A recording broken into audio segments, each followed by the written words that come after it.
ဒုက္ခလေလူလောကမှာအစဉ်ပြေတဲ့အခါမှာချမ်းသာလို့အစဉ်မပြေတဲ့အခါမှာဆင်းရဲဒုက္ခအကြက်တဲတွေတွေ့အဲ့ဒါလို့တွေ့လာတဲ့အခါမှာလည်းပဲဆင်းရဲဒုက္ခတွေကြုံတဲ့အခါမှာ depression မဖြစ်ဖို့စိတ်ဓာတ်မကျဖို့စိတ်သက်သာရတဲ့နိလန်းနေနဲ့တွေးရမယ်မြတ်စွာဘုရားပေးထားတဲ့ general point ကတော့ဘာတုံးဆိုလို့ရှိရင်ဘယ်အရာမှမမြဲဘူးတဲ့တခဏပဲဆိုတဲ့အတွေးလေးနဲ့သိခံပါဆင်းရဲတဲ့အတိုင်းအတာတစ်ခုကိုအဲ့ဒါနဲ့ခုခံကာကွယ်ထားသည့်အတွက်ကြောင့်ကိုယ်စိတ်ဓာတ်မှာ depression ဖြစ်တယ်ဆိုတာမရှိဘူးစိတ်ဓာတ်တွေနှိမ့်ကျသွားတာမျိုးမရှိဘူးတဲ့ခုခံနိုင်တယ်အေးချမ်းသာဒုက္ခနဲ့တွေ့လာလို့ရှိရင်လေလူတွေကဘဝင်မြင့်ပြီးအောက်ခြေလွတ်တတ်တယ်အဲ့ဒါလို့မဖြစ်ရအောင်လည်းပဲခုနကအေးချမ်းသာတယ်ဆိုတာလဲထာဝရမဟုတ်ဘူးတခဏမျှတာဖြစ်တယ်လို့မှန်ကန်တဲ့အတွေးလေးတွေနဲ့တွေးပြီးတဲ့အခါမှာကိုယ့်ရဲ့စိတ်ဓာတ်ရိမ့်ရိုင်မှုမရှိအောင်ကြန့်ခိုင်အောင်ကြိုးစားရမယ်ဒါကိုပြောတာကောင်းဆိုးလောကရန်ကြံ့ကြံ့ခံဘဝကိုလှလှပပဒီဆောက်ချင်ဟောဒီလောကရန်ခန္ဓာကြီးရှိဖို့ကြိုးစားရမယ်ဒါနံပါတ်1နော်လောကရန်ခန္ဓာအောင်ကြိုးစားဘယ်ပုဂ္ဂိုလ်ပဲဖြစ်ဖြစ်လောကရန်ဆိုတာရှိတာကြီးပဲဆင်းရဲတဲ့ပုဂ္ဂိုလ်မှလည်းရှိတယ်ချမ်းသာတဲ့ပုဂ္ဂိုလ်မှလည်းရှိတယ်ဘယ်နိုင်ငံသားပဲဖြစ်ဖြစ်ဘာလူမျိုးပဲဖြစ်ဖြစ်ဘာဘာသာကိုယ်ွယ်ဒါတွေကတညီတယ်ပဲဘာဖြစ်လို့လောကဓမ္မလောကရဲ့သဘာဝလို့ပြောတာနော်ကဲရတယ်ချီးမွမ်းတယ်ဆိုတာချီးမွမ်းတဲ့လူကချီးမွမ်းတယ်ကဲရတဲ့လူကကဲရတယ်အလုံးသိကြလိမ့်မယ်လေတခါတော့ကအမေရိကန်သမ္မတအရင်သမ္မတအီရတ်သွားတဲ့အခါကျတော့သတင်းစာဆရာတယောက်ကဖဏနဲ့ထုတယ်မဟုတ်လားဘာပဲဖြစ်ဖြစ်တခုခုအစော်ကားဆိုတာနိုင်ငံကောင်းဆောင်သမ္မတဖြစ်နေစော်ကားခံရတာမျိုးရှိတာစိတ်ဓာတ်ရေးရမတုံလို့ဖို့ကသိအရေးကြီးတယ်ပေါ့ကိုယ်လည်းကိုယ်အတိုင်းတာနဲ့သူလည်းသူ့အတိုင်းတာလောကမှာနေတဲ့ပုဂ္ဂိုလ်တိုင်းဟာကြည့်စိတ်ဓာတ်ကြန့်ခိုင်ဖို့ကြိုးစားရအဲ့ဒီစိတ်ဓာတ်ကြန့်ခိုင်တယ်ဆိုတာသူကသူကြန့်ခိုင်လာမှာမဟုတ်ဘူးကိုယ်တိုင်ကြိုးစားဖို့လိုအပ်တယ်ဘာဖြစ်လို့လဲဆိုရင်ခန္ဓာကိုယ်ကြီးကြန့်ခိုင်အောင်ဘာတွေလုပ်ကြလူတွေလမ်းလျှောက်ကြတယ်ကျမကြီးလေ့ကျင့်ကြတယ်ဟုတ်တယ်မဟုတ်ကျမကြီးလေ့ကျင့်ကြတယ် physical exercise တွေလုပ်ကြတယ်အားကစားသမားတွေဆိုမမောနိုင်မပန်းနိုင်အားကစားလေ့ကျင့်မှုတွေပြုသို့သောလောကလူသားတွေမေ့နေတာလုပ်ဖို့မေ့နေတာဘာလို့ဆိုရင် mental exercise ပဲစိတ်ကိုကြန့်ခိုင်အောင်ကြိုးစားမှုကြတော့အားပြော့နေကြတယ်အဲ့ဒါလို့အားပြော့နေကြသည့်အတွက်ကြောင့်တလောကလုံးတစ်ကမ္ဘာလုံးမှာရှိကြတဲ့လူသားတွေဟာလောကရန်နဲ့ကြုံလိုက်လို့ရှိရင်ရိမ့်ရိုင်ထွက်သွားတယ်စိတ်ဓာတ်ချမ်းခိုင်မှုအတွက်ကလည်းပဲ physical exercise လုပ်တယ်လို့ mental exercise လုပ်ဖို့လိုအပ်တယ်ပေါ့အဲ့ဒါတရားကျင့်တယ်ဆိုတာအဲ့ဒါပြောတာနော်တရားကျင့်တယ်ဆိုတာအဲ့ဒါပြော physical exercise လုပ်တယ်ဆိုလို့ရှိရင်လူတွေကလမ်းထွက်ရှောင်းရတယ်ကျန်းမာရေးလေ့ကျင့်ရတယ်အပြေးလေ့ကျင့်တယ်ခန္ဓာကိုယ်ကြန့်ခိုင်အောင်လုပ်တယ်ဒါဖြင့်စိတ်ဓာတ်ကြန့်ခိုင်အောင်ဘာလို့တရားထိုင်တယ်တို့စိတ်ဓာတ်လေ့ကျင့်ခန်းယူတယ်စိတ်တည်ငြိမ်အောင်ကြိုးစားတယ်ကိုယ်အိမ်မှာကိုယ်နေရင်ကနေပြီးတော့မှန်ကန်တဲ့အတွေးကလေးတွေတွေးတယ်ဆိုပါစို့လောဘစိတ်တွေများနေတယ်တွေ့တာစိတ်တွေများနေတယ်တဦးနဲ့တဦးခင်မင်ပြီးတော့သိတွေ့တာမှုတွေများနေလို့ရှင်တွေးလေအေးလူဆိုတာတနေ့ကျတော့ခွဲရအောင်ပါပဲဟောမခွဲခင်တို့ဘာတွေလုပ်မလဲတချို့အဲ့ဒါမျိုးကိုစဉ်းစားရမှာမစဉ်းစားကြဘူးပေါ့စိတ်ဓာတ်ကြန့်ခိုင်အောင်အဲ့ဒါတွေကလေ့ကျင့်ပေးရဆိုပါစို့နုပြိုးနေတဲ့အရွယ်ရှိတဲ့ပုဂ္ဂိုလ်တွေကစဉ်းစားရမှာပါဇရာဓမ္မောမိဇရံအနတ္တိတောငါမှအိုခြင်းသဘောရှိတယ်အိုတဲ့သဘာဝငါမှရှိနေတယ်အိုခြင်းတရားကိုငါမလွန်မြောက်နိုင်သေးဘူးလို့ဒီဟာစိတ်ဓာတ်ကြန့်ခိုင်အောင်လေ့ကျင့်မှုတစ်ခုပဲတချို့အဲ့ဒါတွေတွေးရင်စိတ်ပြည့်စရာကြီးလို့ထင်တယ်မဟုတ်ဘူးစိတ်ပြည့်စရာတွေးတာမဟုတ်ဘူးသဘာဝအမှန်ကိုသိအောင်ကြိုးစားစိတ်ဓာတ်ဆိုတာသဘာဝအမှန်ကိုသိမှဒီထက်တယ် ရင့်ကျက်လာဗျာတိဓမ္မောမိဗျာရေနာတိတောအေးငါခန္ဓာကိုယ်ကြီးဟာနာရတဲ့သဘောရှိတယ်နာခြင်းတရားကိုငါမလွန်မြောက်နိုင်သေးဘူးတွေးပါဆင်ញင်စဉ်းစားပေးပါလေ့ကျင့်ပေးပါစိတ်ကိုဒါနဲ့လေ့ကျင့်ပေးအာယုန်နဲ့စိတ်ကိုလေ့ကျင့်ကောင်းတဲ့အာယုန်နဲ့စိတ်ကိုလေ့ကျင့်တာခေါ်တယ်မရဏဓမ္မောမိမရဏနာတိတောလူတိုင်းဟာသိခြင်းသဘောရှိတယ်ငါလည်းပဲသိခြင်းသဘောရှိတယ်သိခြင်းတရားကိုငါမလွန်မြောက်နိုင်ဘူးလေ့ကျင့်ပေးပါလေ့ကျင့်ပေးသည့်အတွက်ကြောင့်ဟောတန်ရောစဉ်တွေ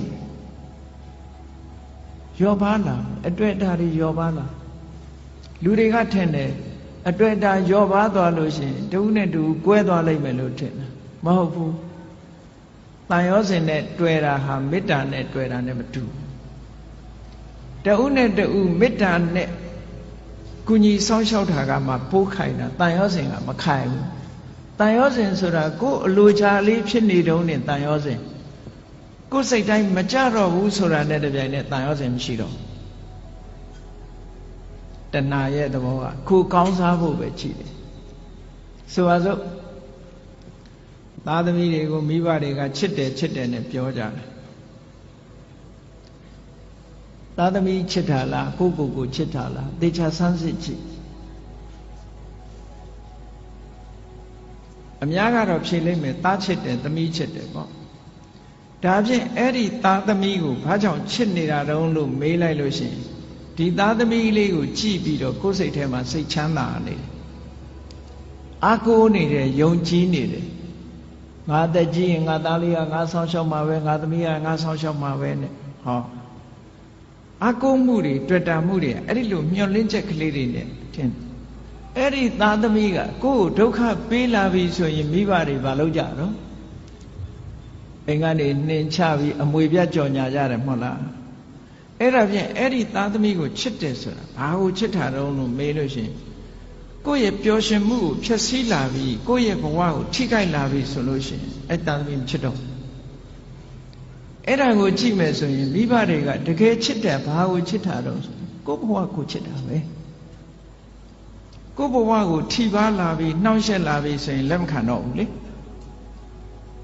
ချစ်လာပါတယ်ဆိုတော့ဇနီးမောင်နှံတွေ divorce လုပ်ကြတယ်၊ကွာရှင်းကြတယ်။ဘာဖြစ်လို့ပြောကြတဲ့အခါမှာစိတ်သဘောထားချင်းမတိုက်ဆိုင်လို့ဆိုလိုတာကသူ့စီကကိုပျော်ရွှင်မှုမရဘူးကိုယ့်စီကသူပျော်ရွှင်မှုမရဘူးကိုယ့်ရဲ့ပျော်ရွှင်မှုတွေဆုံးရှုံးကြတယ်အဲ့ဒီဆုံးရှုံးတာကိုမကြိုက်တာပဲအမှန်တကယ်အနိတ္တရာကိုလိုက်ရှာကြည့်လို့ရှိရင်မြတ်စွာဘုရားကဒါကြောင့်မို့ဟောတာအတ္တသမံပေမန္နတ္ထိကိုချစ်တာလောက်တခြားကိုအချစ်နဲ့တူတဲ့အချစ်ဆိုတာမရှိဘူးလို့ဒီလိုပြောတာဒါတကယ်ကိုအစစ်အမှန်ဟောဒါကြောင့်မို့လို့မေတ္တာဆိုတာကတော့အဲ့ဒါမျိုးမဟုတ်ဘူးတဏှာကရယူလို့တယ်ခံစားလို့တယ်ဒါတဏှာချစ်မေတ္တာချစ်ဆိုတာကအဲ့ဒါမျိုးမဟုတ်ဘူးသူများအတွက်ပေးဆက်ခြင်းမေတ္တာချစ်ကသူများအတွက်ပေးဆက်တယ်တဏှာကကိုယ့်အတွက်မေတ္တာကသူ့အတွက်လှုပ်တာကပို့ပြီးတော့ခိုင်မြဲတယ်ဘာဖြစ်လို့တော့ဆိုစဉ်းစားရတဲ့သူ့အတွက်စဉ်းစားတာကိုယ့်အတွက်မစဉ်းစားဘူးဟိုတစ်ဖက်ကလည်းမေတ္တာနဲ့ဆိုရင်သူ့အတွက်စဉ်းစားတယ်ကိုယ့်အတွက်မစဉ်းစားဘူးအဲ့ဒီတော့သူ့အတွက်ဆင်ပြေးနေလို့ရှိရင်ဟောမကွဲမကွာဖြစ်တာပေါ့ဟိုလူကလည်းငါအတွက်စဉ်းစားတယ်ဟိုလူကလည်းငါအတွက်စဉ်းစားတယ်နှစ်ဦးကိုယ့်အတွက်ကြီးပဲစဉ်းစားတယ်လိုဘဖြစ်နေတဲ့အချိန်မှာတော့ကိုယ့်အတွက်ဖြစ်နေရင်ခြေနှက်တယ်ကိုယ့်အတွက်မဖြစ်တာနဲ့တပြိုင်တည်းခွဲကြရောအဲ့တော့မေတ္တာချစ်နဲ့တဏှာချစ်တခြားနည်းနဲ့ပြောမယ်ဆိုလို့ရှိရင်မေတ္တာချစ်ကအေးမြပြီးတော့တဏှာချစ်ကပူလောင်နေတဏှာရဲ့နောက်ွယ်မှာဘာတွေလာတော့ဆိုတောကဆိုတာရောက်လာစိုးရိမ်တာတွေပူဆွေးတာတွေဒါတွေဖြစ်လာမေတ္တာရဲ့နောက်ကမှာဒါတွေလုံးဝမရှိဘူးအေးချမ်းတယ်တည်ငြိမ်တယ်ဆိုတာတွေဖြစ်တယ်ဒါကြောင့်မို့မေတ္တာနှလုံးသားနဲ့ချစ်နိုင်အောင်ကြိုးစားအဲ့ဒါပို့ပြီးတော့ခိုင်မြဲတယ်စိတ်ဓာတ်ကြံ့ခိုင်မှုနဲ့ပတ်သက်ပြီးတော့ဒါကိုမြတ်စွာဘုရားကလောကရန်နဲ့ကျုံလာပြီဆိုလို့ရှိရင်ကြံ့ကြံ့ခံနိုင်အောင်လေ့ကျင့်ရစိတ်ဓာတ်ကိုလေ့ကျင့်ပေးရမယ် လေ့ကျင့်တယ်ဆိုတဲ့နေရာမှာဘာနဲ့လေ့ကျင့်သမထကျင့်စဉ်တစ်ခုကိုကျင့်တာလဲဒါလေ့ကျင့်တာပဲဝိပဿနာကျင့်စဉ်တစ်ခုကိုကျင့်တာလဲလေ့ကျင့်တာပဲအဓိကကတော့ wise attention လို့ဆိုတယ်မှန်မှန်ကန်ကန်စဉ်းစားတတ်မှုပါယောနိသောမနတိကာရလို့ခေါ်တယ်မှန်မှန်ကန်ကန်စဉ်းစားတယ်ဆိုတာဘာတော့ဆိုရင်အဆိုးဘက်ကမကြည့်ဘူးကောင်းဘက်ကကြည့်အကုသိုလ်ဖြစ်အောင်မကြည့်ဘူးကုသိုလ်ဖြစ်အောင်ကြည့်တယ်အကောင်းဘက်ကတွေးတယ်အရာရာမှာအကုန်လုံးအကောင်းဘက်ကတွေးရမှာလားလို့ဆိုဒီလိုတော့မဟုတ်ပါဘူးမှန်ကန်တဲ့ဘက်ကအကောင်းဘက်ကစဉ်းစားနိုင်တတ်ရမယ်အဆိုးဘက်ကကြည့်လို့ရှိရင်အဆိုးဆိုတာအပြစ်ကိုကြည့်တဲ့အခါမှာအရာရာမှာအမှန်ကိုကြည့်ဖို့လိုအပ်တယ်ပေါ့ဆိုပါစို့လူတယောက်ပေါ်မှာကိုယ်ကဒေါသဖြစ်တယ်ဒေါသဖြစ်တယ်ဆိုတာ तू ဘာအတွေးနဲ့ तू ဒေါသဖြစ်တယ်လဲလို့ဆိုရင်အေးဒီကောင်ကငါ့ကိုစော်ကားတယ်တက်စော်ကားတာပဲဆိုတဲ့အဲ့ဒီအတွေးတွေနဲ့တွေးလိုက်မယ်ဆိုလို့ရှိရင်ဒေါသဖြစ်လာမှာအဲ့ဒီအတွေးမဟုတ်ဘဲနဲ့ပြောင်းပြီးတော့တွေးလိုက်တယ်အေး तू ဆဲတာ तू ဆိုးတာငါကပ်ပါတာမဟုတ်ဘူးငါနဲ့မဆိုင်ဘူး तू ဆိုး तू ခံလိုက်မယ်ငါမပတ်သက်ဘူးလို့ဆိုရင်သူ့ပုံမှာဒေါသမထွက်ပြန်ဘူးအတွေးလေးဟာဒီနားလေးတင်မကပ်ပြီးတော့ခွင့်လွတ်တတ်တဲ့အတွေးဆိုတာလည်းရှိလူတွေကကိုကြတော့ခွင့်လွတ်တယ်သူများကြတော့ခွင့်မလွတ်ဘူးဆိုတာလောကမှာထင်ရှားတယ်နော်ကိုကြောင့်ဖြစ်လို့ရှိရင်မတော်တဆလို့ပြောတယ်သူများကြောင့်ဖြစ်လို့ရှိရင်နမောနမဲ့လို့ပြောတယ်တကယ်ကိုအဲ့ဒါလို့ဖြစ်တယ်နော်သူများကြောင့်တစုံတစ်ခုဖြစ်သွားရင်ဟာဒီလူကနမောနမဲ့နေလို့ဖြစ်တယ်ကိုကြောင့်ဖြစ်ရင်တော့မတော်တဆသူများကြောင့်လည်းမတော်တဆလို့တွေးလိုက်ရင်ဒေါသမဖြစ်တော့ဘူးအဲ့ဒါဩမတော်တဆဖြစ်ရှာတာပဲနော်ဒါစိတ်ဓာတ်ရဲ့ကြံ့ခိုင်မှုတွေပဲကိုယ်ကိုလေ့ကျင့်ပေးရမှာအောင်ပြောတာသူများပေါ်မှာအပြစ်နေမြင်နေသေးတဲ့ကာလပတ်လုံးမေတ္တာဆိုတာသက်ဝင်နိုင်ဖို့မဖြစ်ဘူးတဲ့ဘယ်ရာပဲဖြစ်ဖြစ်အစဉ်ပြေအောင်စဉ်းစားတတ်ဖို့လိုတယ်ပေါ့အကောင်းဘက်ကကြည်တာတွေဟာစိတ်ဆင်းရဲမှုကိုကာကွယ်ပေးနိုင်တာတော့သိကြတယ်ပုံမြင်လေးတစ်ခုရှိတယ်မြေထားမောင်းတဲ့မြေထားမောင်းသမားတစ်ယောက် engine driver မြေထား driver တစ်ယောက်ဘယ်တော့ဖြစ်ဖြစ်သူကအကောင်းဘက်ကကြီးပဲပြောတယ်အဆိုးဘက်ကဘယ်တော့မှမကြည့်ဘူးကောင်းဘက်ကကြီးပဲပြောလို့ရှိတယ်ဒီနေ့ကျတော့ဘာဖြစ်တုံဆိုမတော်တဆသူ accident ဖြစ်တယ်ဆေးရုံတင်လိုက်ရဆေးရုံတင်လိုက်ရတော့ခြေထောက်တစ်ဖက်ဟာမြေထားကျိတ်ပြီးတော့အမတန်အခြေအနေဆိုတော့ခြေထောက်တစ်ဖက်ဖြတ်ရမယ်ကိန်းရောက်သွားအဲ့ဒီမှာသူ့မိတ်ဆွေတွေကသတင်းသွားမေးတယ်မေးရင်သူ့ကိုပြောတာမင်းဘယ်တော့မှဆိုအကောင်းဘက်ကကြီးပဲပြောတယ်အကောင်းကြီးပဲမြင်တယ်မင်းဒီတစ်ခါမင်းကိုမင်းဖြစ်တဲ့အခါအကောင်းမြင်နိုင်အောင်မလားပေါ့အကောင်းမြင်နိုင်အောင်မလားမင်းကိုယ်တိုင်ခြေထောက်တစ်ဖက်ဖြတ်ရတော့မင်းဘယ်လိုလုပ်အကောင်းမြင်မလို့ဆိုအဲ့ဒီလူကပြုံးပြီးတော့ဘာပြောတော့ဆိုလို့ရှိရင်တငယ်ချင်းတို့တဲ့ငါဒီကနေ့ကစပြီးတော့ခြေထောက်ဒီဖနက်ဟာတစ်ဖက်ဖိုးသက်သာသွားပြီငါဖနက်ဟာနှစ်ခုမဝယ်ရတော့ဘူးတစ်ခုပဲဝယ်ရတော့အကောင်းဘက်ကနေကြည့်ပြောတာနော်ဖနက်တရံထဲမှာတစ်ဖက်စာပဲငါဝယ်ရတော့မယ်ဆိုတစ်ဖက်ဖိုးငါသက်သာသွားပြီလို့ပြောတာခြေတော့ဖြတ်ရလို့ဖြစ်ရလေခြင်းဆိုတဲ့အတွေးကိုမတွေးဘူးအေးဖနက်တစ်ဖက်ဖိုးသက်သာသွားပြီအကောင်းဘက်ကမြင်တာတချို့နေရာမှာ wise attention ဆိုတာအဲ့ဒါမျိုးကိုပြောတာတစုံတစ်ခုဖြစ်လာလို့ရှိရင်စိတ်ဆင်းရဲနေမဲ့အစားအကောင်းဘက်ကလှည့်တွေးပြီးတော့လှုပ်တင်လှုပ်ထိုက်တာလှုပ်အောင်ဒါပြောတာနော်လှုပ်တင်လှုပ်ထိုက်တာစိတ်ပူပန်တာနဲ့လှုပ်တင်လှုပ်ထိုက်တာဆိုတာနဲ့